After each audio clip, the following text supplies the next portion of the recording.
오늘은 2024년 마지막 주일이어서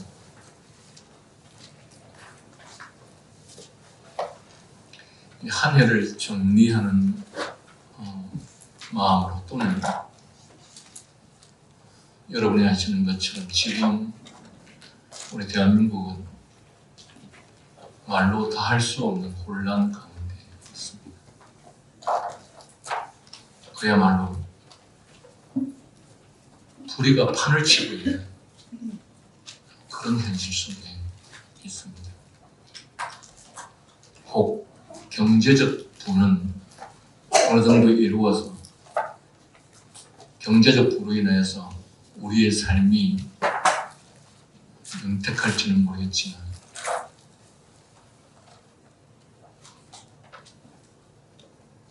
이 땅에 살고 있는 사람들의 마음과 정신 또는 세계관, 이념, 가치, 이러한 것들은 하나님의 말씀과 법을 떠나서도 너무도 많이 떠나 있는 현실 속에 있습니다. 사람들은 다 자기가 갖고 있는 정보나 자기가 갖고 있는 생각들이 다 옳다고 여깁니다.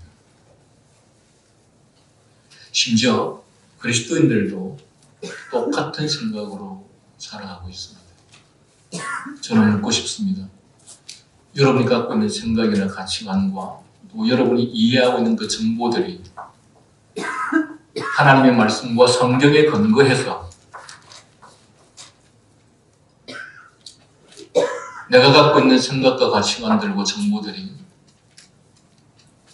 성경에 근거해서 옳은 것이며 또 하나님의 말씀에 근거해서 여러분의 생각이나 가치관이나 이념들을 증명해낼 수 있겠습니까? 우리가 읽은 지금 이 본문은 하박국이 이스라엘이 바벨론으로부터 침략을 당하기 전에 있었던 정말 그야말로 최악의 상황 속에 있었던 그 시대의 현실이었습니다.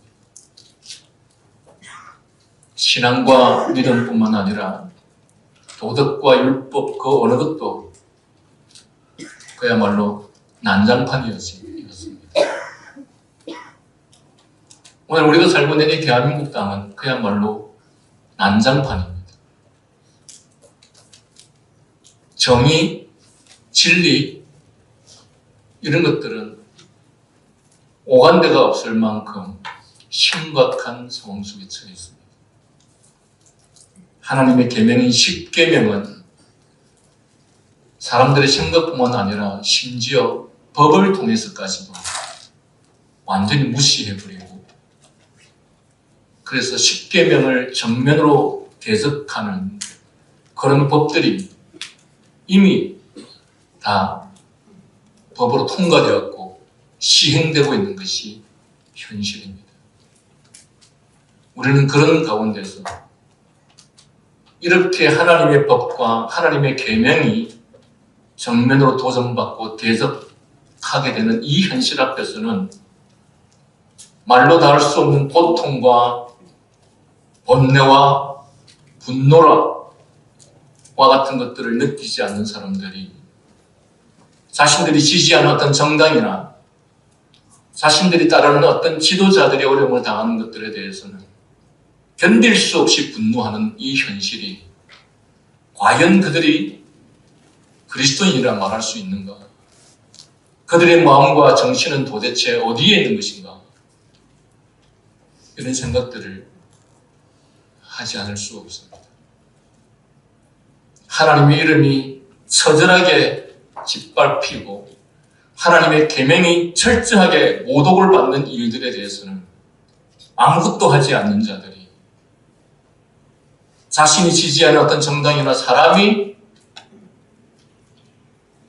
사람들에 의해서 무시를 당할 때 또는 대적을 당할 때는 견딜 수 없는 분노로 가만히 있어서는 안 되는 것처럼 하고 있는 것이 현실입니다. 그런데 지금 이 본문 속에 등장하는 하박국의 외침이 바로 그러한 현실을 보면서 외쳤던 외침이었습니다. 하박국서의 내용은 유다가 곧 바벨론에게 멸망당할 상황에서 하나님의 뜻을 묻는 형식으로 전개됩니다. 마치 오늘 우리가 지금의 이 나라를 보면서, 지금의 이 현실을 보면서 하나님 어찌하여 지금의 이 상황들을 그냥 두고 보실 수 있습니까? 하나님 어찌하여 이 악한 자들을 그냥 심판하지 않을 수 있습니까? 라고 말할 수 없는 분노로 외치는 것처럼 지금 이 하박국은 동일한 심정으로 하나님을 향해서 그렇게 외치고 있습니다. 그리고 하나님께서는 이렇게 하박국이 하나님을 향해서 외치는 외침 앞에서 그에게 해답을 가르쳐 주는 것이 오늘 이 본문입니다. 하박국은 하나님께 두 가지 질문을 던졌습니다. 첫째 질문은 왜 유다 백성들의 죄악을 간과하십니까?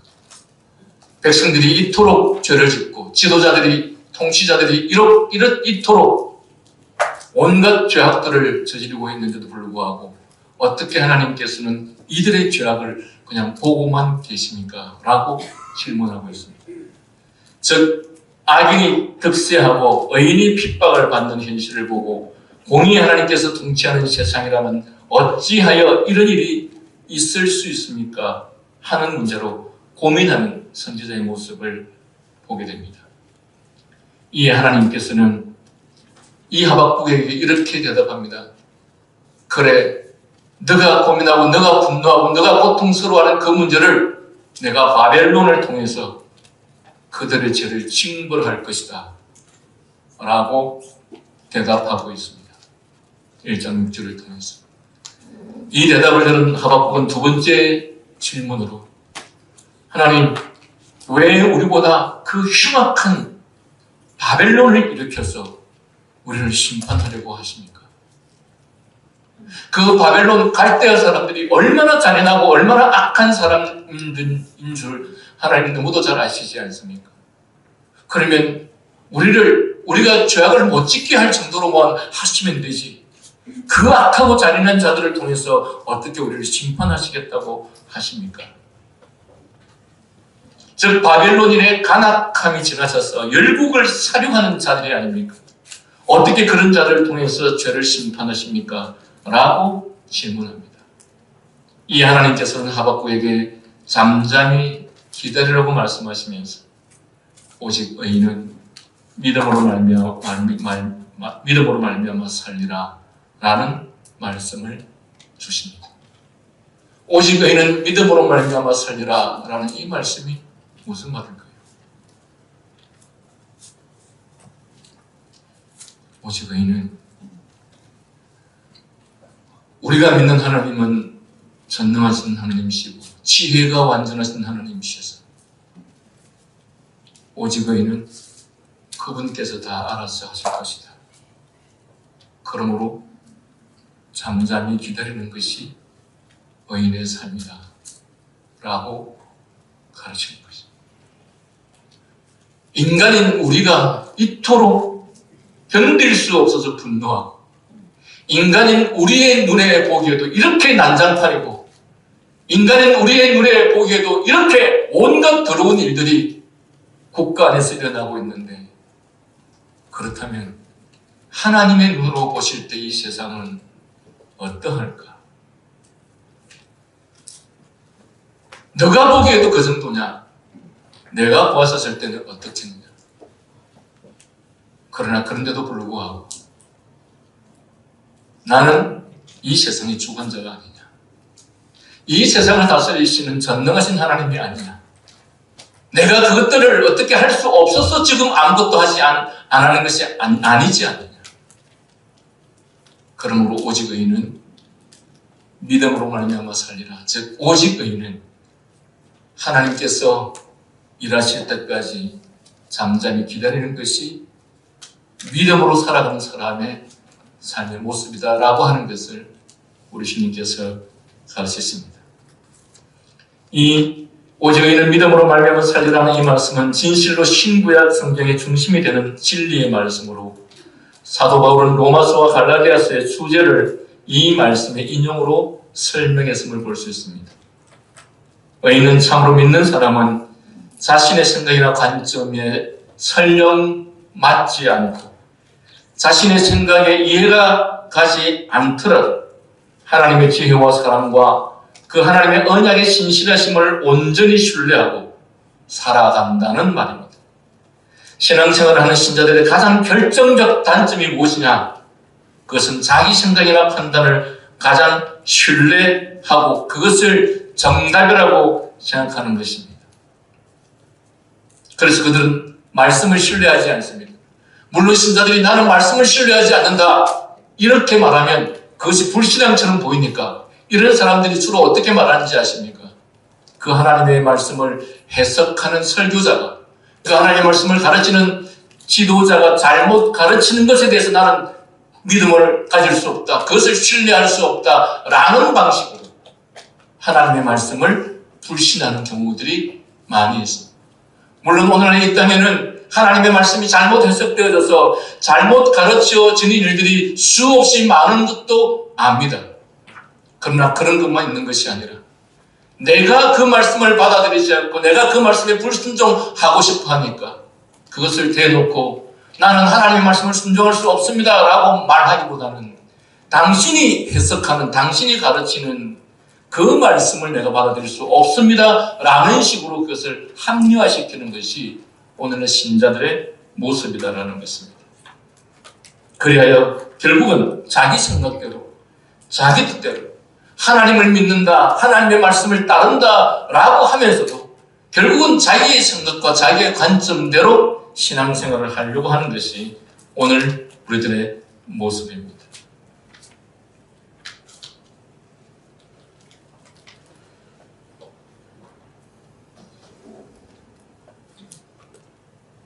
하박국서의 메시지의 중심은 2장 4절 내용에서 볼 수 있습니다. 오직 의인은 믿음으로 말미암아 살리라는 이 말씀은 로마서 1장 17절과 갈라디아 3장 11절에서 사도 바울이 율법의 행함으로가 아니라 오직 믿음으로 말미암아 구원을 얻는다는 그 말씀의 진리의 근거로 인용한 말씀이기도 합니다. 그러나 그와는 달리 히브리서 10장 3절에서 37절에서는 장차 받을 약속을 위하여 성도들은 끝까지 믿음으로 참고 견뎌야 할 것을 말할 때에도 마찬가지로 하박국의 이 본문을 적용합니다. 그러니까 우리의 구원에 대해서 적용할 때도 오직 의인은 믿음으로 말미암아 살리라 라는 말씀을 적용하지만 동시에 하나님의 약속을 받은 성도들이 끝까지 믿음으로 참고 견뎌야 할 그 문제를 말할 때에도 오직 의인은 믿음으로 말미암아 살리라 라는 말씀을 적용한다는 것입니다. 이처럼 믿음이란 우리로 구원을 얻게 하는 것인 동시에 또 구원 얻는 자들이 세상을 어떻게 참고 견디고 이겨야 하는데 지혜에 대해서도 필요한 말씀으로 적용되는 말씀입니다. 이 같은 믿음이란 우리의 구원의 시작이요 구원의 완성임을 설명할 때 신약의 기자들은 하박국서를 인용하여서 그 근거로 보증으로 삼았던 것입니다. 이처럼 믿음이란 우리의 구원의 객관적인 보증일 뿐만 아니라 주관적인 능력임을 밝혀주는 것이 이 하박국서가 우리들에게 가르쳐주는 가장 큰 공헌이기도 합니다. 하나님의 자녀들이 환난 중에도 즐거워하며 기뻐하는 것도 어떻게 환난 중에 즐거워하고 어떻게 환난 중에 기뻐할 수 있느냐? 우리가 보기에 이렇게 세상이 엉망으로 돌아가고 있는데 그런데도 우리가 어떻게 기뻐하고 즐거워할 수 있느냐? 그 근거는 이 세상의 주관자, 이 세상을 다스리시는 그 하나님이 신실하시고 완전하시고 또한 완전한 지혜에 의해서 하나님께서 이 세상을 하나님의 뜻대로 주권적으로 인도하시기 때문에 그래서 우리는 우리의 눈앞에 보이는 현실과 상황을 보면 슬퍼할 수밖에 없고 절망할 수밖에 없으나 그러나 이 모든 것들을 다스리시고 주관하시는 그 하나님이 전능하시고 완전하시고 신실하신 하나님이시기 때문에 우리가 그렇게 환난 가운데서도 절망 가운데서도 절구하고 기뻐할 수 있다라는 것입니다. 그리고 또 이 하박국서의 신학에 있어서 두드러진 면은 그의 말세론적 역사관입니다. 즉 이 땅의 악한 나라와 제도들이 반드시 마침내 하나님의 강림으로 어떻게 멸망할 것인지에 대해서 선포하면서 그의 강림으로 그 영광이 하늘을 뒤덮고 하나님에 대한 찬송이 세계에 가득하게 될 것이다 라고 하는 것이 이 하박국서가 지향하고 있는 말씀이기 때문에 그래서 이 하박국서의 말씀은 종말론적이다 라고 말씀하고 있는 것입니다. 세상에는 사납고 성급한 백성이 있어서 자기 자신의 힘을 마치 하나님으로 삼고 있는 사람들이 너무도 많습니다. 즉 자기가 하나님인 것이죠. 자기의 생각이 맞고 자기의 뜻이 맞고 자기가 결정하면 다 옳은 것이고 자기가 옳다 하면 다 옳은 것이고 자기가 잘못했다면 다 잘못된. 여러분 이것이 인간의 타락의 가장 핵심입니다. 자기가 옳지 않은데도 불구하고 자기의 지식이 잘못되어 있음에도 불구하고 어느 누구도 나의 지식이 잘못되었거나 나의 생각이 잘못되었다고 하지 않는 이것이 인간 안에 있는 가장 깊은 죄악의 뿌리입니다. 성경의 가르침에 의하면 인간은 무지와 타락으로 인해서 부패해져 버렸습니다. 우리의 모든 생각과 사고와 가치관이 우리의 지성이 죄로 말미암아 왜곡되어 버렸습니다. 그런데 그런 왜곡된 자신의 지성을 전혀 인식하지 못하기 때문에 우리는 자신의 생각과 관점이 다 옳다고 생각하는 것이죠. 그래서 소위 그런 사람들의 정의라는 것은 자기의 나라를 위해서 남의 영토를 점령하면서도 그것이 정의라고 말합니다. 최근에 우크라이나를 점령한 러시아가 푸틴 대통령이 자기가 지금 우크라이나를 정복하는 것이 정의라고 그렇게 외치고 있어요. 세상에 이런 지도자들이 얼마나 많이 있는지 모릅니다. 나라를, 정권을 강탈하는 자들이 마치 그것이 정의라고 그렇게 외치고 있습니다. 즉, 자기들 생각대로, 자기들 뜻대로 되는 것이 정의라고 생각하는 것이죠. 그러나 그러한 자기중심의 이러한 이기적인 윤리가 앞으로 어떻게 얼마나 큰 저주를 불러들일지 모릅니다. 그리고 그러한 것의 결국은 화를 피할 수 없게 될 것을 거듭거듭 선포하는 것이 바로 이 하박국 메시지의 중심 부분을 이루고 있습니다. 그런 멸망의 선포는 드디어 주님의 재림, 주님의 강림으로 말미암아 이루어질 것이고 그리고 그의 진노하심으로 끝날 것을 분명히 보여준 것이 하박국의 메시지의 내용입니다. 그러나 이처럼 악한 세상을 멸하는 것은 그 멸망 자체가 목적이 아닙니다. 오히려 하나님께서 당신의 백성을 돌이키고 회개케 하시고 구원케 하시기 위한 방편에 불과한 것이지 그것들을 멸하는 심판하시는 그 자체가 목적이 아니라는 것입니다. 오히려 당신의 백성을 구원하고 그 기름 받은 자를 구원하시기 위하심을 이 하박국서는 분명히 보여주고 있습니다. 옛날이나 지금이나 민족들이 불탈 것들을 위해서 얼마나 애쓰는지 모릅니다. 얼마나 많은 열국들이 결국은 다 헛되게 될 것들을 위해서 온갖 수고를 아끼지 않는지 모릅니다. 그러나 민족들이 불탈 것들을 위해 수고하며 열국이 헛된 일로 공비하게 되는 것은 결국은 그 모든 것들이 다 헛된 것이 된다는 말인데 그것은 모두 여호와께로 말미암아 그렇게 될 것이다라고 2장 13절은 그렇게 말하고 있습니다. 그들의 수고는 헛될 것일 뿐만 아니라 그것으로 인하여서 오히려 멸망을 자취하게 될 것이라 라는 것을 분명히 보여준 것도 본 메시지의 핵심입니다. 어리석은 인생들이 타락한 힘을 가진 자들이 자기들의 뜻대로 그 무엇을 이루면 그것들이 자신들에게 기쁨과 행복으로 올 것처럼 착각하지만 그러나 오히려 그것이 그들로 하여금 멸망에 이르게 한 것이라는 사실입니다. 마침내 그들은 멸망을 자취하게 될 뿐만 아니라 세상은 망하고 하나님의 나라는 이루어져서 물이 바다를 덮은 같이 여호와의 영광을 인정한 것이 세상에 가득하게 될 것이라고 선포하고 있는데, 이러한 말세로는 하박국 선지자의 메시지의 뿌리를 이루고 있습니다.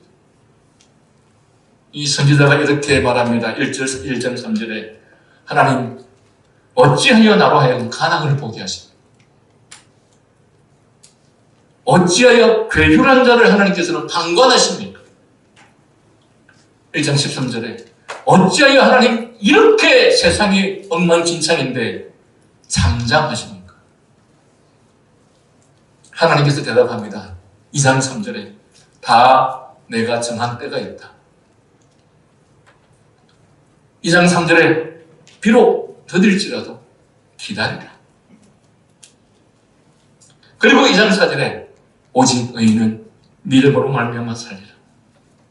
오직 의인은 하나님의 전능하심과 하나님의 위대하심과 하나님의 세상의 주권자이심과 하나님의 지혜의 완전하신 자임을 믿고 신뢰하여 잠잠히 기다리는 자가 의인이며 그가 바로 믿음의 사람이다. 하나님은 하나님이 정한 때가 있습니다. 하나님께서는 하나님이 정하신 방법이 있습니다. 그런데 우리는 우리가 때를 정합니다. 우리는 우리가 방법을 정합니다. 이것이 이렇게 되려고 하면 이런 방법을 써야 되고, 지금 이 상황은 이 때가 바로 어떠한 일이 일어날 때가 아닙니까? 어쩌면 지금 이 본문 속에 등장하는 하박국 선지자도 자기가 보기에 하나님 이쯤 되면 멸망하셔야죠. 이쯤 되면 심판하셔야죠. 왜 가만히 계십니까? 그런데 그 가만히 계십니까? 라고 분노하고 있는 이 하박국의 마음과 그러한 마음을 갖게 하는 그의 가치관은, 그의 지식은 어디로부터 나온 것입니까? 그것은 그 자신의 것입니다.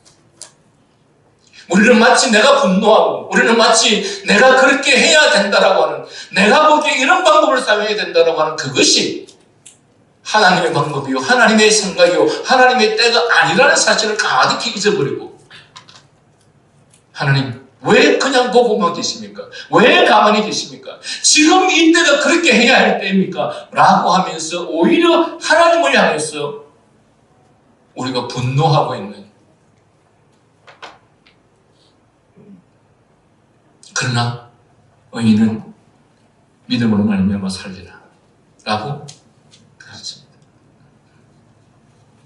선지자는 본서를 통해서 자기 백성을 책망하면서 그들이 하나님의 선지자들을 조롱하며 거부하지만 선지자들의 경고가 모두 성취될 것이므로 그들의 사악한 행위는 헛된 것임을 보여줍니다. 하박국 선지자가 본 경고는 하나님께서 유대인들에 대해 오래 참으시지만 마침내 그들의 수많은 죄악들을 심판하실 것이라는 사실입니다. 2절에 여호와여 내가 부르짖어도 주께서 듣지 아니하시니 어느 때까지입니까? 내가 이처럼 부르짖었는데 하나님께서 왜 내가 부르짖는데도 듣지 않습니까? 여러분, 사실은 여기에는 인간의 교만함이 들어있습니다. 하나님, 내가 강포로 말미암아 이렇게 외치는데 왜 주께서 구원하시지 않습니까? 사실은 이 부분은 하나님에 대한 전적인 믿음과 신뢰가 부족한 상태인 것이죠. 물론 하박국 선지자는 이런 과정을 통해서 진정한 믿음이 무엇인지를 깨닫고서 오직 의인은 믿음으로 말미암아 살리라 라고 고백하게 되고 있지만 말입니다. 그런 하나님께 백성들을 강팍케 하는 많은 죄악들을 응징하시기를 간구하고 있습니다. 그런 백성이 극도로 사악하다는 사실을 알았습니다. 선지자는 그들에게 정말 돌아올 회개할 여지가 전혀 없고 모든 것이 점차로 악화되어 가는 과정을 보면서 하나님을 위한 열심이 마치 자신의 격한 감정을 폭발시키는 것으로 드러나고 있는 것입니다. 그는 장래에 임할 하나님의 보응을 경고하기 전에 이제는 더 이상 너무 실망하고 너무 분노가 일어나서 더 이상 사람과 접촉조차도 이제는 하고 싶지 않는, 선지자는 오랫동안 자신의 신앙을 지키기 위해서, 또한 선지자는 오랫동안 이 나라, 이 국가, 이 사회, 이 백성들이 돌이키게 하는 일을 위해서 애썼지만, 그러나 아무런 증거도 나타나지 않았으므로 여기에서 하나님께 이렇게 질문하는 것입니다. 하나님, 이 나라, 이 땅이 이렇게 되어가고 있는데 이들의 이 패역을 언제까지 보고 계실 겁니까? 라고 묻습니다. 선지자는 이렇게 말하죠. 여호와여, 내가 부르짖어도 주께서 듣지 아니하시니 어느 때까지인가? 내가 강포로 말미암아 외쳐도 주께서 구원하지 아니하시나이다. 우리는 이 구절을 통해서 선지자가 이스라엘 백성들의 사악함을 바로잡고 방탕한 생활을 막기 위해서 자기 나름대로 온갖 방법을 취했으며 또한 하나님께 끊임없이 기도했음을 알 수 있습니다. 그러나 그는 회복의 때가, 하나님께서 무엇인가 일하셔야 될 때가 이미 지난 것을 알고 하나님께서 심판주가 되셔서 백성을 징계해달라고 지금 간절히 기도하고 있는 것입니다. 그는 백성들의 죄악이 점점 더 대담해지고 있는데도 불구하고 하나님은 처벌하지 않고 계십니다. 그런데 이 원리는 여러분, 구약 다른 곳에서 찾을 수 있습니다. 하나님께서 야곱과 그의 가족 70명을 애굽으로 보냈죠. 그리고 그 애굽에서 야곱의 가족들을 약 400년 동안 애굽에서 살도록 했습니다.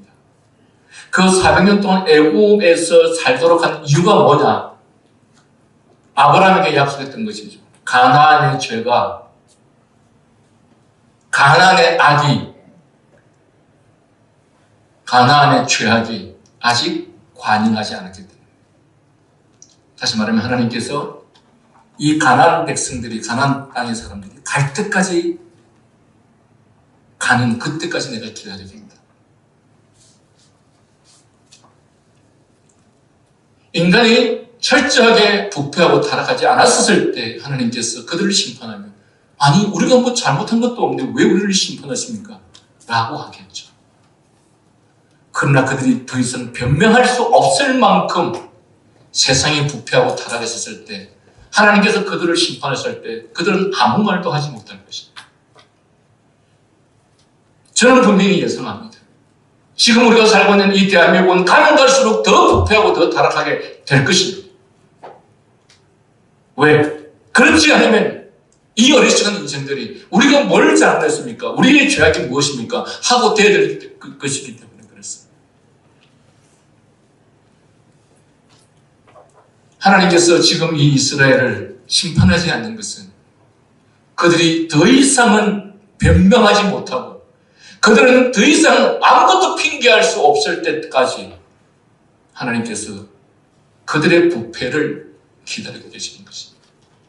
그러나 하박국은 자기 생각에는 이쯤 되면 해야 되지 않습니까?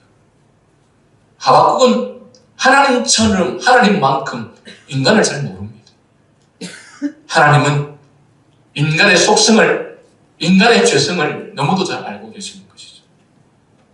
그래서 하나님께서 이 하박국의 생각과는 달리 아직도 이스라엘을 심판하지 않는 것입니다. 그런데 하나님께서 이스라엘 심판할 때 어떻게 심판하십니까? 그 시대에, 그 주변에서 가장 잔인한, 가장 악질적인 이 갈대아 사람들 바빌로니아를 통해서 그야말로 이스라엘을 무참하게 짓밟아버리는 것입니다. 솔로몬을 통해서 그 많은 세월과 그 많은 시간들을 통해서 지어놓은 예루살렘 성전을 완전히 초토화시켜버리는 것이죠. 하박국은 그 하나님의 뜻을 그가 어떻게 잘 알 수 있겠습니까? 유대인들은 자신들이 죄를 지어도 징계당하지 않는 것을 악용하여 어떤 의미에서는 하나님을 우롱하는 것을 보고서 그 그러한 방종을 더 이상 참을 수 없었던 것이 바로 하박국의 고백이었습니다. 그는 강포를 인하여 웹스도에서 모든 것이 무질서하고 이제는 공평과 정의를 찾아볼 수가 없고 사람들은 제멋대로 온갖 폐역을 탐닉했는데 주여 언제까지 외면하십니까? 라는 의문을 부르짖고 있습니다. 이 고지레서 선지자는 자신의 느낌을 표현할 뿐만 아니라 유대인들이 보응의 때가 임박했음을 더욱 잘 깨닫기 위해 말하고 있음을 볼 수 있습니다. 그들의 패역함은 극도에 달해서 하나님의 가혹한 심판을 받아야 했으며 하나님뿐만 아니라 모든 경건하고 신실한 자는 그들의 죄악을 대적해야 했던 것이었죠.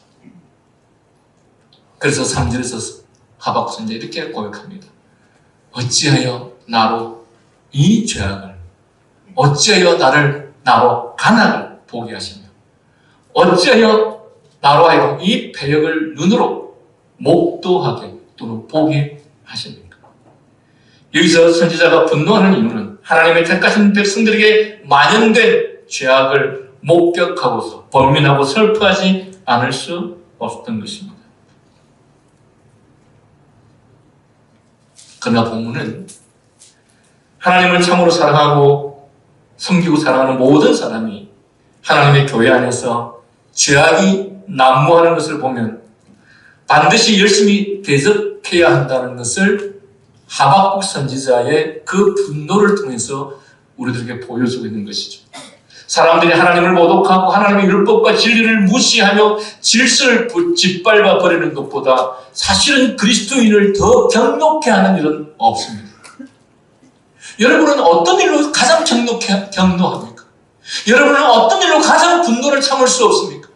여러분은 어떤 일로 가장 견딜 수 없습니까? 그것이 하나님의 이름이 모독당하는 일입니까? 하나님의 영광이 침해를 당하는 일입니까? 하나님의 계명이 사람들에 의해서 무시당하고 그 계명을 정면으로 무시해서 하나님의 계명을 다른 계명으로 바꿔버리는 그것입니까? 아니면 다른 일입니까? 그러므로 우리 안에 하나님을 향한 경건심이 조금이라도 있다면 우리는 그러한 혼돈이 일어날 때 당연히 의분을 느껴야 합니다. 하박국 선지자는 하나님의 율법이 우롱당하고 사람들이 죄를 저지름으로 분개하여 지금 공의를 변호하는 것입니다.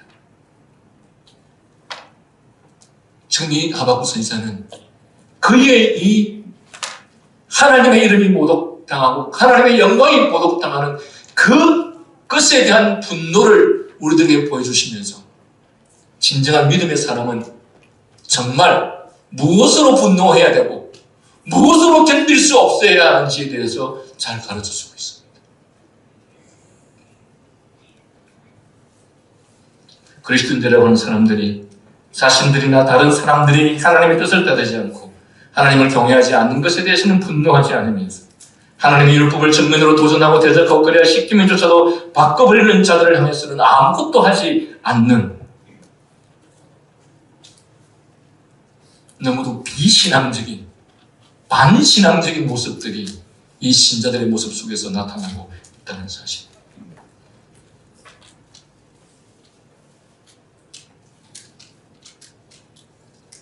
사절에 이러므로 율법이 해야하고 정의가 전혀 시행되지 못하오니 이는 악인이 의인을 애워쌌으므로 정의가 곱게 행하여짐이니이다. 하박국 선지자는 하나님의 율법이 발 아래 짓밟히고 사람들의 온갖 죄악으로 인해 완악해져서 하나님께 대한 경외와 두려움이 거의 사라져버린 것을 보았던 것입니다. 오늘 우리 시대가 바로 이렇습니다.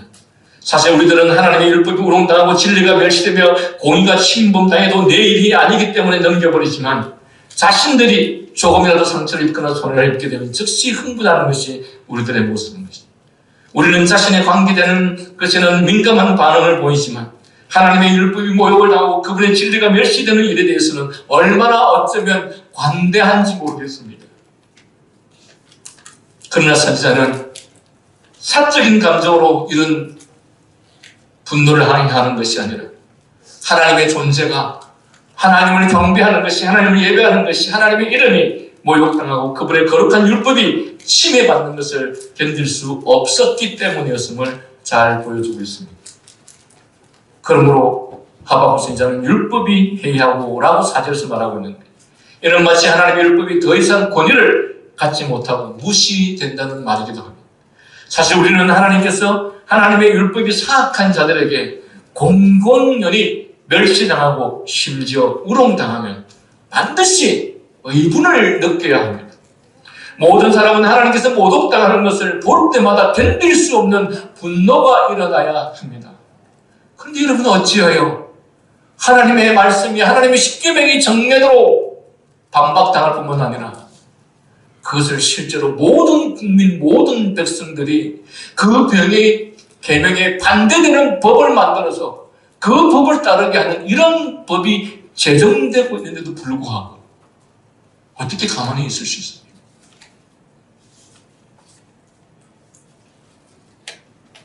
선지자는 4절에서 정의가 전혀 시행되지 못하오니 공의가 아주 시행되지 못하오니라고 덧붙입니다. 이 말씀은 이사야 59장에서도 그의 같은 내용의 호소가 등장하는데, 그는 악인들이 공의를 중요시하지 않으므로 공의가 전혀 시행되지 않는다고 말합니다.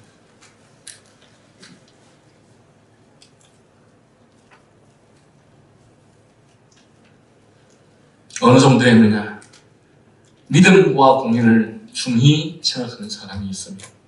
즉시 악인들이 사방에서 일어나 그를 에워싸며 어느 누구도 세상에 아무리 사기와 약탈과 간압과 강포가 평만하다 할지라도 감히 그것을 거스를 수 없게 될 수밖에 없는 상황을 만드는 자들이 그 당시에 그 땅에 너무도 많았고 오늘 이 땅에도 너무도 많습니다.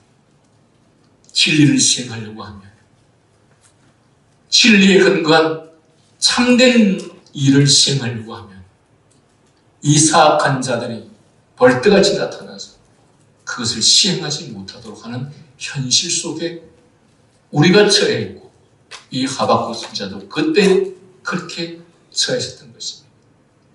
당시에 예레미야나 하박국 선지자 같은 사람들이 아무리 외쳤고 아무리 진리를 선포하고 가르친다 할지라도 그러면 그럴수록 그 반대에 있는 자들이 더더욱 이러한 선지자들을 멸시하고 심지어는 감옥에 집어넣을 정도까지 했던 시대가 그런 시대였습니다. 여러분, 구약 이스라엘은 구약 교회입니다. 교회가 얼마나 부패하고 타락했습니까? 하나님의 진리를 수호하겠다는 선지자들을 향해서 오히려 그들을 향해서 폭력을 행사하고 오히려 그들을 향해서 감옥에 집어넣을 정도로 당시의 구약 교회는 부패하고 타락해 버렸습니다.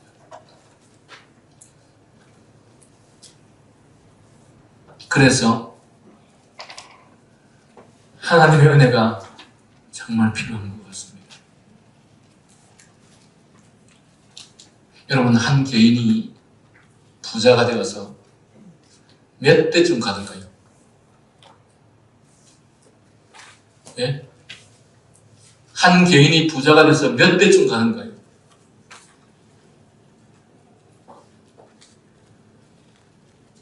여러분, 어떤 권력도 결코 오래 갈 수 없는 것이 인간의 부패성입니다. 그리고 하나님께서 그들을 내버려 두지 않으시죠.